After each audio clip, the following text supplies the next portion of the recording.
Yeah, we'll start there. We'll just keep it kind of as a conversation. Well, I really appreciate this opportunity to be able to do some sharing about Buddhism, particularly perhaps to folks who have not had much exposure to it.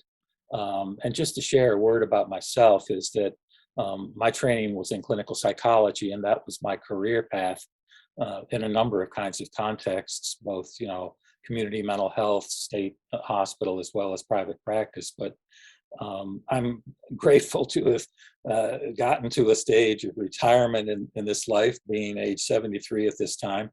And would just harken back to the time when I was a youth, so to speak, back in 1979, at about the age of 31, is when I got exposed to Buddhism. And the way I did really was that I was in a position which I think people from the Christian tradition will appreciate in the context of the story of salvation within that tradition, is that I was feeling a sense of desperation and anxiety about a variety of things that were going on in my life at that particular time, and basically looked to have help from above, if you will, without any particular expectations, because I really wasn't actively involved in any religious tradition at that time. But there it was, a sudden kind of relief from anxiety, and to such a degree, really, that I had to ask myself, what is this about? And so I kind of dived into the various religious traditions, particularly mystical Christian tradition, and of course Buddhism. And long story short, I ended up being most attracted to the Buddhist tradition, particularly the so-called Mahayana aspect of Buddhism. And just to put it in a nutshell, the earlier form of Buddhism, which can be referred to as Theravada, or the school of the elders, is the school that tried to articulate in written form, probably 300 or 400 years after the historical Buddha, who lived 500 BC, but they tried to put into written form the words that he spoke and the teachings that he gave, which were, in essence, something I think, Joel, you'll be sharing with your congregation in more depth, of the Four Noble Truths and the Eightfold Path. He of course was born a prince. His father wanted him to become a king, but he saw that there was suffering in the world, and he wanted to find a solution to suffering, really. If I can state one sort of principle within Buddhism, it's very pragmatic in the sense that the whole purpose really is to address the problem of suffering, human suffering, actually suffering of all sentient beings. But in any case, after about 6 years of trying various ascetic type practices, he settled upon what's referred to as the middle path. In other words, a path that does not involve either excessive indulgence or excessive self-sacrifice or asceticism. And again, talked about the Four Noble Truths, which basically involves the fact that, we all have, unfortunately, an inevitability in terms of experiencing a certain unsatisfactoriness in life. That even if we're young, we're healthy, we've got, resources, people around us care about us, etc. At some point, because of the principle and the truth of impermanence, things will change. And for us human beings, if we live long enough, they change in a direction that involves old age, illness, and ultimately death. So these things are a problem. And the Buddha was trying, the historical Buddha, who was an actual person, was trying to solve this problem through this kind of notion that the fundamental issue with suffering is the idea of craving, the idea that we seek to hang on to things that we like, and of course we want to push away the things that we don't like. And actually these are referred to in some sense in Buddhism as poisons. There are three poisons: the poison of craving or pulling things to us, that of anger or hatred or aversion, pushing things away, and then the third is ignorance, in the sense that we don't really understand the true nature of reality. And I'll get into more about that later. But anyhow, he formulated this issue of suffering, the problem of craving, the fact, though, that the prognosis was good, if you think about it in physician medical terms, that there is an answer to the problem of suffering, and it's through the Eightfold Path, which is a path that involves various kinds of moral activities and activities that can facilitate wisdom and a greater understanding of the true nature of reality. Anyhow, that's the early path that lasted through monastic traditions. In other words, it was really monks and nuns who were the ones who practiced kinds of meditation and so forth that resulted in the insights. And then the lay people, they kind of supported the monastic community. But the thing of it is, around 100 AD, there evolved a new branch or a new form of Buddhism called Mahayana, or Great Vehicle Buddhism. And this was the path that I was most attracted to. The idea here is, in the earlier path, and these are the Mahayana speaking, so they were trying to establish something totally new, and so they wanted to kind of, if you will, denigrate the earlier kind of form of Buddhism in order to establish the legitimacy of their own. And the way they did that is they said, okay, following the Eightfold Path, that's all well and good. And the goal there was to attain nirvana, or a blowing out of the candle. In other words, a transcending of the problem of suffering of birth and rebirth over the course of many lifetimes. And so by attainment of nirvana, the monk could become enlightened, become really free of suffering for the indefinite future. Well, the Mahayana said, that's all well and good, but we're going to label that as a Hinayana, or a lesser vehicle, a small vehicle. That what those monks who are called arhats, who attain that nirvana, what they're doing is they're getting in a small boat to cross the sea of suffering to the other shore of enlightenment, but one that only holds themselves. What the Mahayanists, what we want to do, they said, was we want to create a great vehicle, a huge boat that can take everybody across the sea of suffering to the other shore of enlightenment. So the Mahayana was a school of what I would call universal salvation. And so the ideal there wasn't the monk who practiced on behalf of himself or herself to attain enlightenment, but the ideal was called a bodhisattva. And a bodhisattva is a being who makes a vow that he or she will not attain enlightenment. They will forego their own enlightenment until they can help all other beings to get on that large ship and to get to the other shore. So it's a tremendously altruistic kind of notion. And one of the fundamentals within the tradition really is a term called prajna, or wisdom. In other words, I mentioned what is the true nature of reality.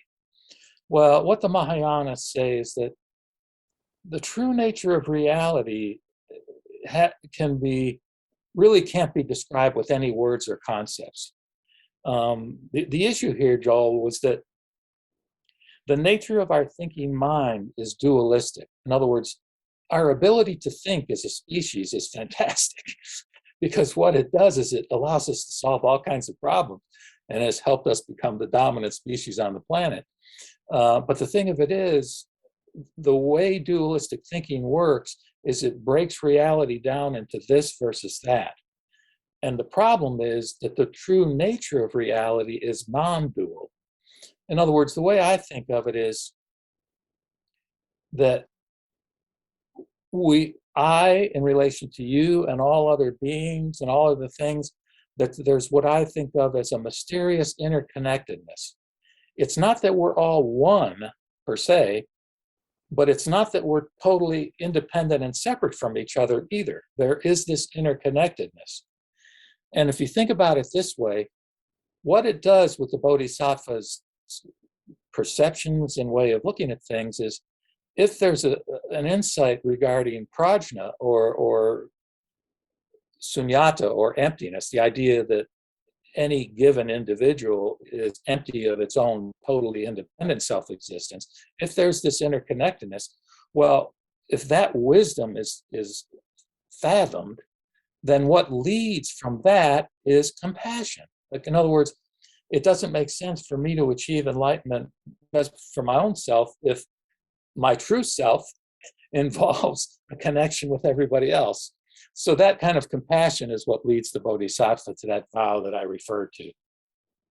So now you can see where the three poisons are greed, anger, and ignorance. And ignorance is defined as not having an awareness of that non-dual reality that truly characterizes things and that cannot be expressed in any words or concepts, which of course this then presents a problem in terms of religion, because religion by definition involves doctrine, and doctrine involves words and concepts. So the thing of it is, in the Mahayana perspective, that the best religion can do is point a finger to the moon, let's say. And it's a mistake if you just look at the finger and don't really see the moon. So the words and concepts that are within our doctrines, these are excellent sort of pointers, but the ultimate way of experiencing truth is through experience, is through us actually experiencing that non-dual consciousness, which many people have talked about, and you can find YouTube videos regarding people that have had that experience and have explained it in various ways. Okay, backtracking a little bit. The goal is to become a Buddha, okay? The problem is that with regard either to the earlier form of Buddhism or the Mahayana path regarding the Bodhisattva path, that is a very difficult path, okay? And it's referred to more or less as the holy path or the path of sages or the difficult path. In other words, as various thinkers have come down the millennia, they've realized that that is a very difficult path that really most people cannot accomplish, okay? And that's a problem, because if the Buddhist agenda is to release suffering, and if the ultimate goal is for everybody to attain Buddhahood, how is it going to happen if the path is so difficult? So what developed over the course of time is a greater appreciation for what we can refer to as the easy path, okay? And the reason I'm bringing that up is because I tried to journey on the difficult path after I had this conversion experience, this kind of spiritual awakening. And for several months, I really pursued it, and found that I just was not capable of doing it. And so I was fortunate that there was an elderly woman in my home community who knew about this easy path, and really she became my teacher in a sense. And of course, I lived still in Western North Carolina at the time, so there weren't many Buddhists around, but this easy path did exist, and I learned about it, and I ended up evolving toward this path, which involves much more of a devotional kind of approach to Buddhism. We can think of approaches to religion being, you can think of it as study or scholarliness or academic kind of approach, or you can think of practice, doing precepts, following moral activities as an approach, but you can also look at devotional kinds of practices as an approach. Now, how does that play out? To understand how it plays out, you have to have a concept of how Mahayana Buddhism talks about the Buddha. Who is the Buddha? I said we have the historical Buddha. But that historical Buddha is considered to be a Dharmakaya, or a form body, a Buddha in the form that humans can relate to, okay? But there are two other levels of Buddha, okay? One, and the ultimate level, is called Dharmakaya, or law body, or truth body, okay? That's the Buddha that cannot be conceived of with any words or concepts, okay? And that would be analogous, to my mind and to my understanding, to something in Christianity, for example, referred to as the Godhead. Or I had a friend who was a Baha'i, and they would talk about the unknowable essence. In other words, there's a level of force in the universe, a divine power, if you will.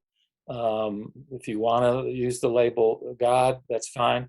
That we really can't characterize at all with any way of expression that we have as human beings with our limitations. So you've got the Dharmakaya, and then you've got the Nirmanakaya, but the middle level is the Sambhogakaya, or the bliss body. And this is what I think of as sort of the cosmic spiritual entities, okay? And these would be cosmic Buddhas and Bodhisattvas that are talked about in the Mahayana scriptures, which are called sutras. And these are sources of sort of comfort for us as human beings. And these are also emanations from the Dharmakaya. So the Dharmakaya extends emanations from itself to the Sambhogakaya and ultimately manifests in the Nirmanakaya in order to help human beings relate better to the religious tradition and the teachings. Anyhow, within this pantheon of cosmic Buddhas and Bodhisattvas, there's one in particular called Amitabha or Amitayus. Amitabha means infinite light, and Amitayus means infinite life. So the two characteristics, in a sense, of the Sambhogakaya are the two things I mentioned, wisdom and compassion, okay? And Amitabha is typically flanked by two cosmic bodhisattvas, one of whom represents compassion and one of whom represents wisdom.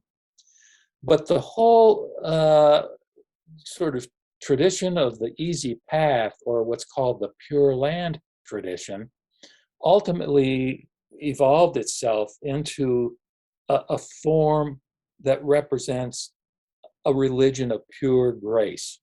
Now, I could get into all the steps that it took to get there, because it took many steps. And there are other branches within Buddhism that have devotional orientations toward other cosmic Buddhas or Bodhisattvas. But let me just take a minute to describe my particular tradition or lineage. This is called Shin Buddhism or Jodo Shinshu, which means true Pure Land Buddhism. And the founder of Shin Buddhism was Shinran Shonin, 13th century Japan. But again, he relied upon the teaching of 7 patriarchs that go all the way back to Nagarjuna in India. But the point is that he refined the teaching to the point where he had a certain interpretation of one of the key scriptures within Mahayana Buddhism, which was called the larger Sukhavati Sutra, or the larger Pure Land Sutra. And so let me tell you what the narrative is within that sutra to help you understand the way we Shin Buddhists think about the nature of reality and the nature of our own destiny. In this larger Pure Land Sutra, there was a cosmic bodhisattva called Dharmakara Bodhisattva. And Dharmakara actually had been a king, but he decided to follow the Buddhist path and become a Buddha, if he could become a Buddha. So he became a bodhisattva, and he was supposedly in the presence of this Buddha called Lokasvara Raja. And in the presence of this Buddha, he made 48 vows, very profound and deep vows. And the one that us Shin Buddhists focus on is the 18th vow. And what does the 18th vow say? It says that I, Dharmakara, will not become a Buddha unless I can create a pure land where anybody who just thinks of me and says my name can be reborn there when they die, okay?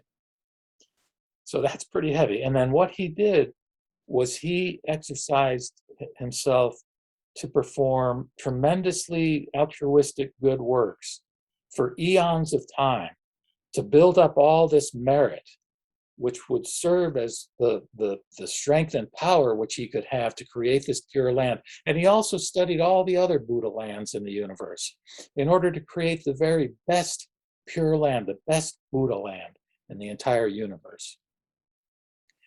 And so as the story goes, he was successful and he became Amida Buddha. Amida is kind of a shorthand for Amitabha and Amitayus. Well, so this land, is it like where you are reincarnated and show up and it gives you the best potential to become Buddha? Is that kind of the concept? Or that's an excellent question. In the earlier forms of Pure Land Buddhism, it was a place where you were reborn. If you basically said the name, Namo Amida Butsu means I rely upon Amida Buddha. In other words, if you say that name has a kind of magical quality. That's the ticket, if you will. That along with an entrusting heart. If you have that faith, if you will, and the potential of the power of that 18th vow, then you will be reborn in his Pure Land. And in the earlier forms of Pure Land Buddhism, Joel, yeah, you would be reborn there, and it would be like what I call like graduate school. In other words, you wouldn't have the hindrances that you have in this life, the passions. Again, we all know we're all selfish beings when it comes down to it, and don't have the capability to really fulfill these bodhisattva ideals in their completion. So, but in the Pure Land, you would have that capability. You would have the teaching available to you. You could spend full time practicing and teaching, meditating, and you could make quick progress toward Buddhahood. But what Shenran said, his interpretation, Joel, was when you die, you are reborn in the Pure Land immediately, and you immediately become a Buddha. Okay, and then you have the opportunity to come back to this world as a bodhisattva and help beings with their suffering in this world. Okay, so there's a stage of going and a stage of coming back, but there's not a delay or a period of further practice and education when you get to the Pure Land. It's an immediate transformation into Buddhahood, at which point you can come back and help other beings. And who knows what forms they are in this life that are helping us. You're helping me now by virtue of giving this opportunity to share the Dharma. So in that sense, they help us in ways that we have difficulty conceiving with our dualistic mind. So that's true Pure Land Buddhism in a nutshell. And so Shenran made the point, and this is a key thing, no matter how evil a person is, in fact, the vow, he argued, was made for the person. It was really primarily made for the person who was evil and who was totally incapable of performing the practices that are in the path of sages. But he gave a warning. He said, just because there's an anecdote doesn't mean you should take a poison. In other words, there was a distinction made, in a sense, between the kind of negative behaviors that we might manifest as a function of our so-called karmic condition. In other words, let's say back in his day, if somebody was a hunter and they grew up in a family where they hunted or fished, okay? Well, that's not very Buddhistic because you're killing sentient beings, okay? But if that was your environment that you grew up in and that you knew about and that you needed to make your living, that wouldn't inhibit you from being reborn in the Pure Land. On the other hand, if you said to yourself, hey, this is pretty good, I've got a free pass, I can do whatever evil I want because I know the vow will save me, that doesn't cut it. And that's not the kind of negative behavior that would be necessarily a way to get this passage into Buddhahood. We've got something like that in Christianity, right? It's a ticket to heaven, right? You just once saved, always saved is kind of the concept, right? You can do whatever you want. You're good. You don't have to worry about anything. How you live doesn't necessarily matter. It's just the secret words. That's right. But again, the word I've learned, the thing you have to be careful about is that it doesn't lead into antinomianism. In other words, an idea that, like you say, you can do whatever you want and therefore you should commit evil acts. But on the other hand, part of the problem with some religious approaches is, it's all well and good to have precepts and to have guidelines for people, particularly earlier in life. And, these are the rules that we live by in order to make society work in a positive way. That's fine. But there can be a tendency among human beings to elaborate upon that and create so many rules that are somewhat arbitrary, some of them, and that don't really make any sense in terms of enhancing a pro-social kind of civilization or environment, but that, again, reflect more the egotism of men rather than the wisdom and compassion of Buddha or Christ. Yeah. Well, let me ask you about karma and reincarnation and enlightenment and how all that fits into those are some big differences to Christianity in some ways. In some ways, there's some connections. So let's just start with karma. Can you explain the concept of karma in Buddhism? Well, I'll explain how I think of it, and you all have to keep in mind, whoever watches this thing, that I'm a layperson. I'm not a scholar. I'm not ordained. I'm basically somebody who's just studied and looked into this over the course of a few decades. But to understand karma from my point of view, Buddhism, I think, inherited karma from Hinduism. Okay. And inherited in the context of there are these different lifetimes over the course of time. And they did talk about it needing many lifetimes to attain this kind of nirvana or enlightenment. That's how they talked about it at the beginning. But the way I think about it, and let me frame it in this way, is that you asked at the beginning, what are the commonalities among different forms of Buddhism, in a sense? And we can talk about there being 3 marks of existence, okay? One is dukkha, or suffering, or unsatisfactoriness. In other words, the first noble truth. And that one's easy to grasp because we all experience it. A second is impermanence, okay? In other words, the things are constantly changing. And the third is non-self, which relates to that business that none of us has a totally independent self-existence. But let's focus on impermanence for a second. This is very consistent, as people will know, even with modern physics, where, if I take this chair over here and I break it down, I mean, it looks like a chair, it looks like but if I really analyze it to the nth degree, I find the electrons moving and the atoms and all this stuff that's moving, and things change and we change. So the way I think of it, Joel, is I am a different person in a sense every single second, every single millisecond. I am evolving. I'm a different person in a sense than who I was at the beginning of this video.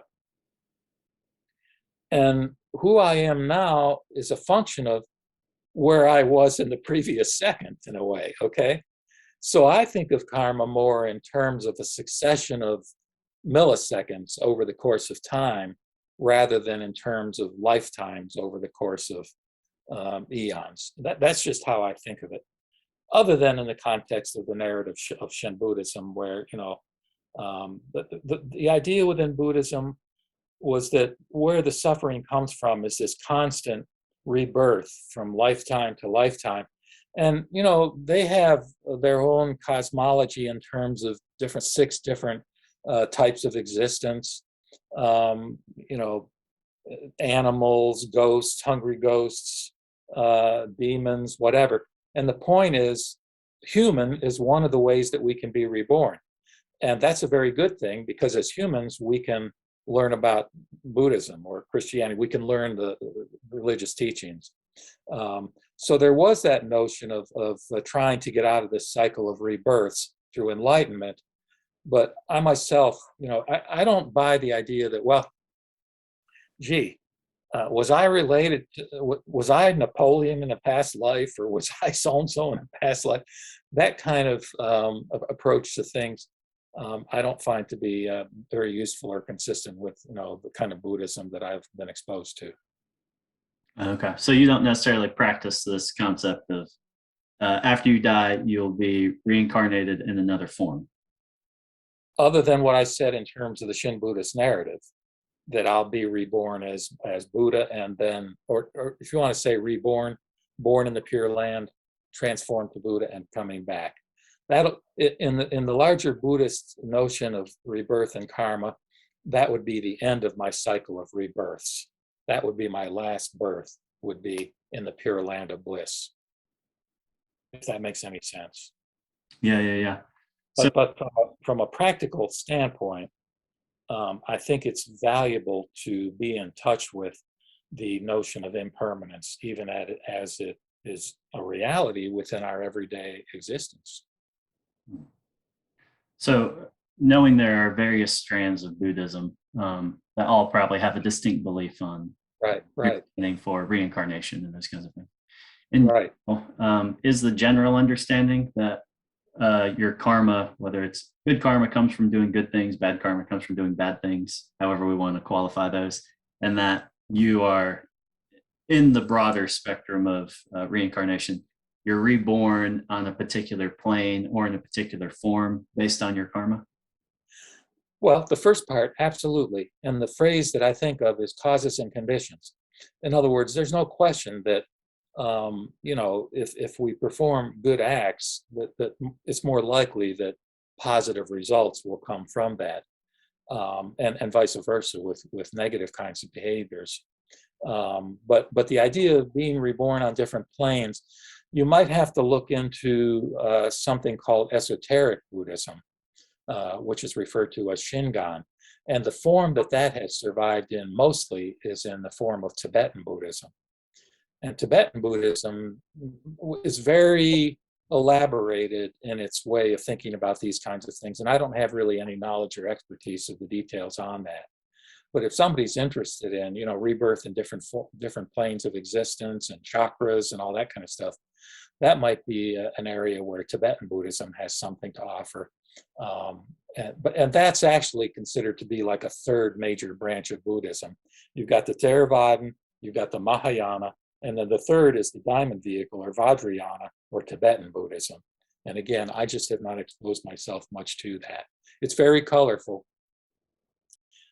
We did have here locally in Morganton, and maybe you have been exposed to it, we had some Tibetan monks come in and they did their sand mandala. It was very cool. They did it down at the Kama here in town, where they spent several days meticulously making a mandala out of different colored sands. And then on the last day, they destroy it, which again is kind of symbolic of this notion of impermanence. Oh, that's cool. Okay, so that's new. That's news to me. That yeah, that's cool. I knew of the different branches, but I didn't necessarily know there was such a difference in even the concept of reincarnation. There may be. Yeah, that's cool. Actually, think about it. The Dalai Lama, I mentioned Amida Buddha, and the Bodhisattva that flanks Amida, who represents infinite compassion. Actually, I need to mention that name. In Sanskrit, it's called the Avalokiteshvara, and which means regarder of the cries of the world. And the thing I would point your listeners to, frankly, in terms of scriptures, is the Lotus Sutra, because it's in the 25th chapter of the Lotus Sutra that we learn about Avalokiteshvara. And as that figure evolved from India to China, the name Kuan Yin was used, which actually means exactly the same thing. But the figure evolved from a male form to a female form, Kuan Yin. Sometimes you'll see these statues, these white statues, the goddess of the East kind of thing. But a lot of Buddhists look for comfort to Kuan Yin, in a sense, almost rather than Amida Buddha. But what I was getting to is the Dalai Lama is considered to be a reincarnation of a previous bodhisattva, I believe. And so that's why they identified a child really as being, okay, this is the child. And of course, then they cultivated that child to where he became a leader of the school. And even within Tibetan, Joel, there are like 5 different subsects. Isn't there a tendency in your experience in religions for splitting and yeah, lots of different variations and beliefs in Christianity as well. Yeah, sometimes it makes sense and sometimes it doesn't. So anyway, yeah, okay. Well, so the karma. So I really like your concept of karma, because I think it is so your everyday person would say, oh, I get that, right? oh, yeah. That yes, you do good things and good things happen. You do bad things and bad things happen. And sometimes bad things just happen. But that's all karma. Yeah, causes and conditions. And sometimes those causes and conditions obviously are not in our control. Look at all the bad things that have happened, just as an example, to refugees who have had to leave Syria because of a war there. I mean, a lot of those families, They didn't do anything themselves to create any kind of karma that would have resulted in their suffering, but they were in that circumstance, and it's tragic in that way. But yeah, causes and conditions. So tell me a little bit about the understanding of what happens after you die. And now in your tradition, right, you're going to come back as a bodhisattva and continue helping others reach enlightenment and become Buddha. So eventually, let's say that work is done, that work is completed, all sentient beings achieve that. What happens there? Like in Christianity, there's this concept of heaven. We all go to heaven. So for Buddhists in general, what's the kind of understanding of? That's a great question that I've never really focused on. And maybe you can think about the flip side, that there were questions that the Buddha never answered. He said, really, there's no point. There's a famous parable of the arrow. This guy gets struck with an arrow and it's killing him. And the doctor comes and the guy is saying, well, what direction did the arrow come from? Who made the wood that it's made out of? What were the feathers made out of? And the doctor's like, those things don't matter. Let me get an arrow out of you so I can save you. So, and the other thing was, in terms of creation, the Buddhism talks about the beginningless past.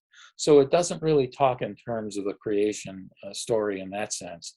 But now looking into the future, that's interesting. And my association with it, Joel, is this. There are many scriptures, and I've done reciting of a lot of them and uploaded them onto my YouTube channel, is that what was the reason for the Buddha coming into the world? Okay. The reason for the Buddha coming into the world, whether it be a historical Buddha or a cosmic Buddha, whatever, if it's a narrative that's more metaphorical, is to save beings, is to help people with their suffering, okay? So you're now positing a situation where everybody's suffering has been resolved. And so as I project myself into the hypothetical that you're creating, what I would say is there are no more Buddhas because there's no more need for Buddha. So, what circumstance we're in at that time is really, again, inconceivable. We can't imagine what it would be. But because in the meantime, there does seem to be a good bit of suffering and a need for religious teachings of various kinds in order to help beings have a sense of comfort and relief as they contemplate their various problems. But the whole reason for Buddha coming into the world is to help beings. If all the beings have resolved all their suffering, what I think would be the logical thing there is that there would be no more Buddhists because there would be no more need for a Buddha. So how does that liken to the candle being blown out? Like this kind of metaphor of like, yeah. One of our attachments is that we're attached to being, is my understanding. Definitely. And so I don't know if you're familiar with Ram Dass. I am. So Ram Dass, right? Ram Dass talks about always like the point is to become nothing. And this idea that in becoming nothing, we in some way become everything. And we get connected to this larger thing. But we don't necessarily call it God. We do in other traditions, but not in Buddhism. So can you talk a little bit about that, the candle going out and all that kind of stuff?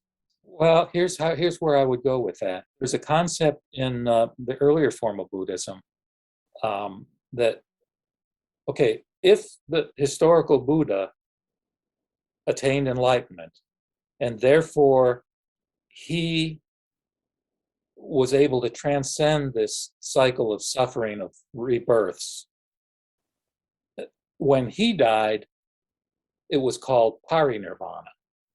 In other words, that was the candle, well, enlightenment, I guess, was the candle being blown out, but that was his last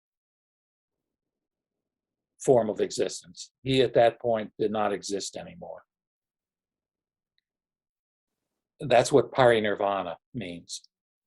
But and I'm coming back to the Lotus Sutra, and in the Lotus Sutra, there's a notion of expedient means or tactfulness or skillful means. And what it is that the Buddha will use parables and stories and narratives that may not be 100% true or accurate, but that are necessary in order to help beings along in terms of where they are coming from, what their psychology is, what their understandings are at that time. So what he teaches in the Lotus Sutra is that when he showed himself as experiencing Parinirvana, that was merely to help those beings, help his disciples long for him more, but that in truth, his life is infinite, okay? In chapter 16 of the Lotus Sutra, we're taught that the life of the Buddha extends infinitely and that he had existed long ago in the past. This notion of expedient means is taught primarily in the Lotus through this parable of the burning house. In other words, and I'm getting off on a tangent, but I think it's an important one, is that the burning house, literally, if you think about a burning house and the Buddha's kid, this old man, his kids were in there and they were playing with their different stuff, you know, their video games or whatever it is they were playing with. And so they didn't realize they were in danger, and they wouldn't come out even when he called to them and said, "You're in danger, come out, you got to get out of there." They just, you know, tuned it out and they were playing with their different things. So what he did is he said, and there were three of them, he says, to one of them, "I'm going to give you an ox cart." Another one, "I'm going to give you a goat cart." Another one, "I'm going to give you a bullock cart." In other words, he offered to each of them a type of cart or a type of carriage that he knew they would like. And that got them excited and got them to come out of the house. But when they came out of the house, he gave them all the same cart, which was one that in the metaphor represents Mahayana Buddhism. In other words, the Buddha uses expedient means, using teachings of various types to draw us out, but ultimately gives us the true teaching, which is more this non-dual consciousness and universal salvation. I kind of went off on a tangent there, but the point is that to my understanding, there's nothing explicitly that's said about what happened, for example, to the historical Buddha after his parinirvana, other than the idea in Mahayana Buddhism that, in actual fact, that 85 years that he lived was just a limited part of his total lifetime, which extended into the long ago past and will extend on to the long time future to come. Ram Dass is an incredibly spiritual guy. He was. We've lost him. But his spirituality, I think, was more articulated within the framework of Hinduism than Buddhism. And so I'm not sure I can create a direct bridge between Buddhism and how he conceptualized what happens afterward. But how he did was fine. I mean, we are. Again, if we're not a totally independent self, when we die, we do become part of however we want to think of it. We can't know exactly what the Pure Land or heaven is like. And of course, within some Buddhist traditions, like Zen, for example, or Chan, the idea is we can experience the here, Pure Land here and now. That the here and now, this is reality. This is the ultimate sense of what exists. So, there's different approaches. Yeah. Same in Christianity, right? The kingdom of heaven is to come, or the kingdom of heaven is here and now. Okay, so what is the point of enlightenment then?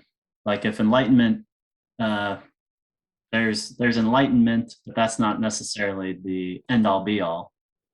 Well, nirvana, and then nirvana is extinction. So that's kind of like the blowing out of the candle, from my understanding. I'm going to answer in a radical way that I've mentioned the Lotus Sutra. Now I'll mention that, I use the term prajna or wisdom. And I associated that with this term sunyata or emptiness. And again, I define that as empty of any independent self-existence. But there's a whole literature of about 40 different sutras or scriptures that are called Prajnaparamita, or wisdom sutras, the perfection of wisdom. I failed to mention that just like we have the Eightfold Path for the Arhat within the earlier Theravadan school of Buddhism, there are a number of practices within Mahayana for the Bodhisattva, and the essence of those are the 6 paramitas, which again include various precepts like charity, patience, zeal, concentration. But the 6th is wisdom, or prajna, and that's the ultimate one. Without prajna, the others are not really of ultimate value. So anyway, there's this whole Prajnaparamita literature of 40 different, according to Edward Kahns, who translated some of these, 40 different sutras that range from like 1 page to like 100,000 lines. And the 1-pager, by the way, which I think is 18 lines, is the Heart Sutra. And then there's the Diamond Sutra. Those are 2 that are very well known. And I would recommend them, frankly, to anybody interested in this notion of prajna. But here's the point. If you dig deep into the Mahayana scriptures, the Prajnaparamita Sutras or the Lankavatara Sutra, you ask, what is the point of, what is the point of nirvana? What is nirvana? It's like, there isn't any. In other words, that there is no Dharma, there is no Buddha, there is no Bodhisattva. In other words, ultimately, all these altruistic, sublime concepts are still just concepts. And so their validity in an ultimate sense is negated. And that is the experience of prajna or wisdom or sunyata or non-duality. And this, I mentioned Nagarjuna. He was the first patriarch for many of the traditions within Buddhism. And he was a philosopher. And that was basically what he said. If we talk about the nature of reality, all we can say is what it is not. It is not this, it is not that, it is not the other, it is not that. But then when you get past all the nots, then there's something there.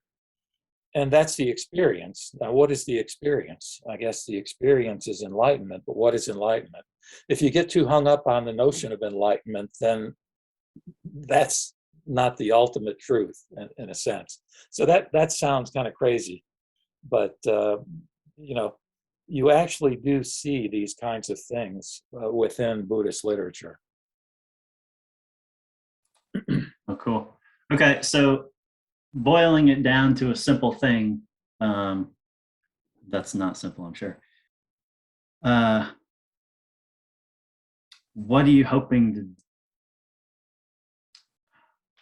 that's not the right way to phrase it. In the end, why are you Buddhist? Okay, that's a good question.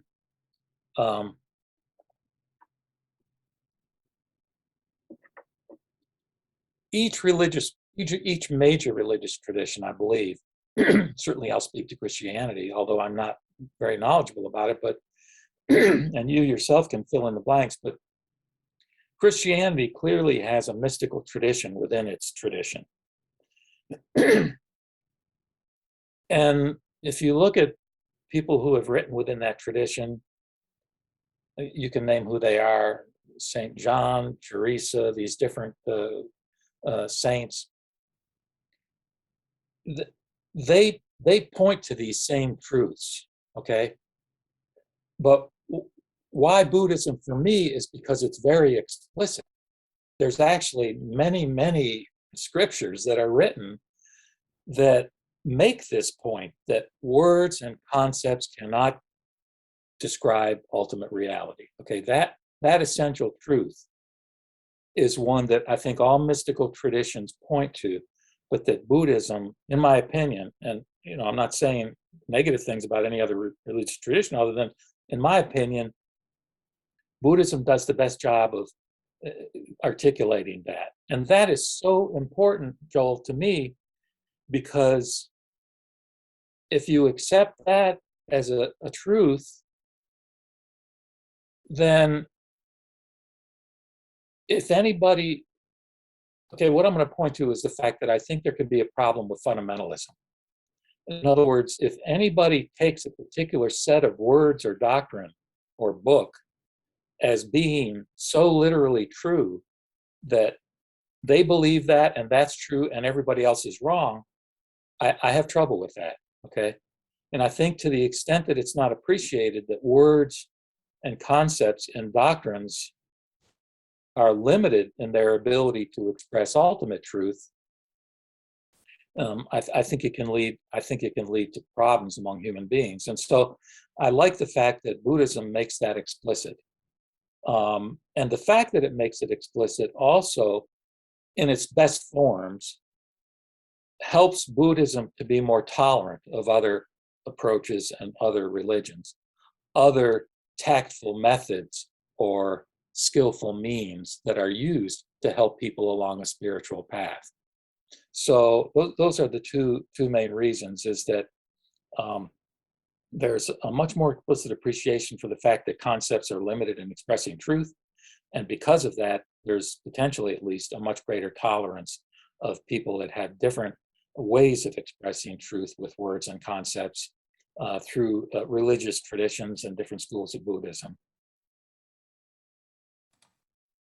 That's awesome. Thanks for sharing that. Let me just add that Buddhism isn't immune, by the way, to what I just was expressing concern about. Okay, I don't want to communicate that. There are definitely some folks within Buddhism that express it in a way that creates those same kinds of problems. So, but that there are elements within Buddhism that can help us transcend those difficulties. Yeah. Sorry, I didn't mean to interrupt. No, that's fine. I think every religion's got a few of those hardcore lists. Okay, so can you explain if the goal is to overcome suffering? Right. How does that happen? How does that happen in the Buddhist understanding? Well, I'll say a couple of things about it. One, first of all, if I have a disease that's causing pain, or if I have an injury, if I'm in a car wreck and it's causing me pain, that pain in and of itself, I'm going to have to experience. I'm not going to be able to get rid of that pain. But what I may be able to deal with more through Buddhism is not to be as focused on like the negative thoughts and feelings and the mental suffering that might go along with imagining what's going to happen in the future in association with that injury or that disease. Okay, so that part of it can be addressed through Buddhism, and even the pain itself can be helped through sort of a here and now sort of awareness of the pain, and again, not getting as hung up on the implications of the pain for future kinds of things that we might experience. I don't know if that makes any sense. And the other thing is, and this is again more psychological, emotional, but it's in our nature to be aware of our own demise, the fact that we're going to die, and that's a big, big thing. Okay, for us human beings, it is for me. And so to have a narrative that allows us to imagine that there is a scenario subsequent to our death that involves aspects of a positive outcome can give us comfort, okay?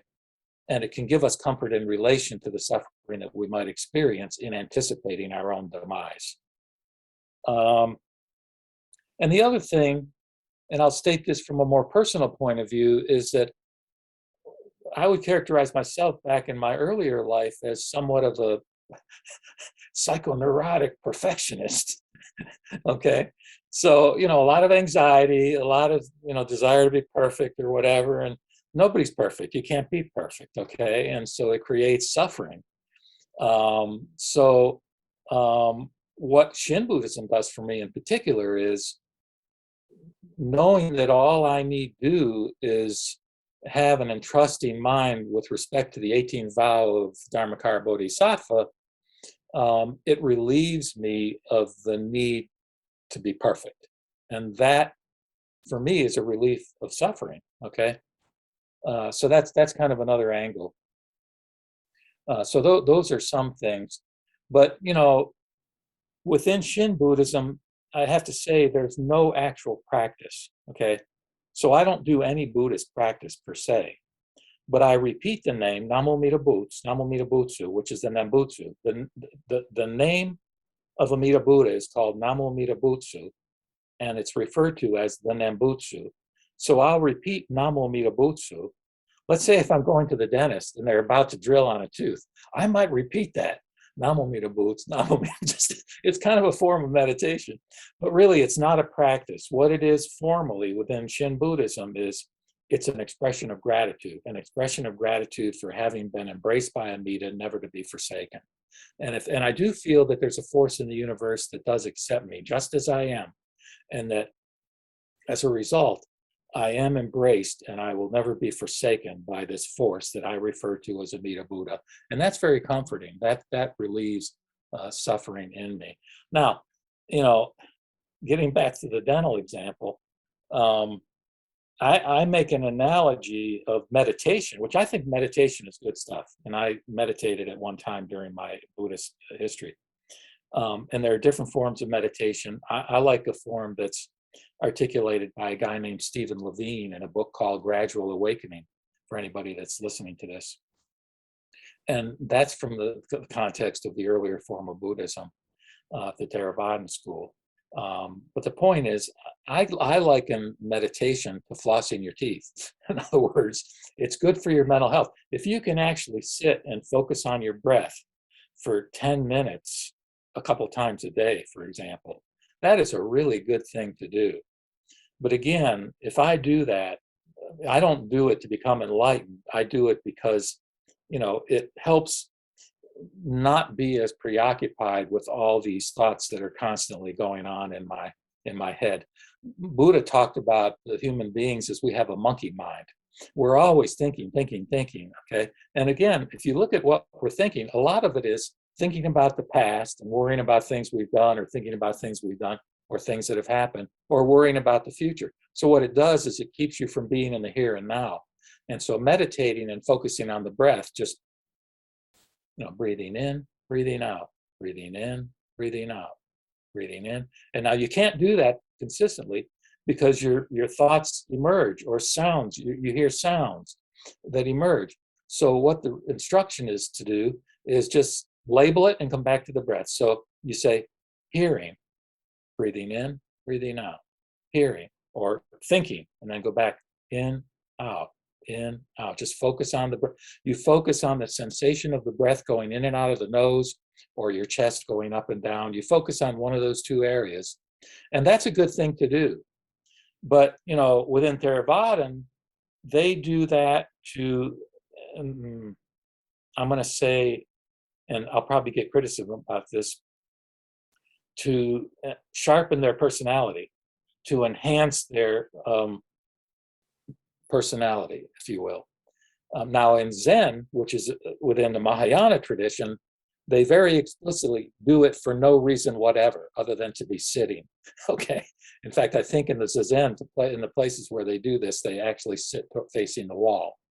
So again, what I'm suggesting is you can conceptualize meditation as simply like you floss your teeth because you don't want to get cavity. You meditate because it's good for mental health. It really is good to be able to spend some time in the here and now rather than preoccupied with the past and the future.